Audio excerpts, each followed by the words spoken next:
Assalamualaikum, di dapur Bunda Santi lagi. Kangkung dan tahu diolah seperti ini.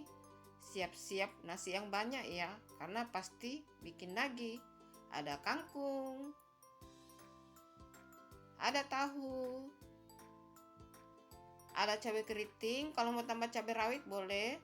Ada daun kemangi, ada bawang putih, bawang merah, dan akan ada tambahan bumbu yang lain. Kalau mau tambah cabai rawit yang diulek dan tambah terasi boleh juga ya. Pokoknya opsional. Selanjutnya cara membuatnya sudah tertulis dan tertera di video. Nonton sampai habis ya teman-teman. Kasih like, komen, dan subscribe. Dan jangan skip iklan. Terima kasih.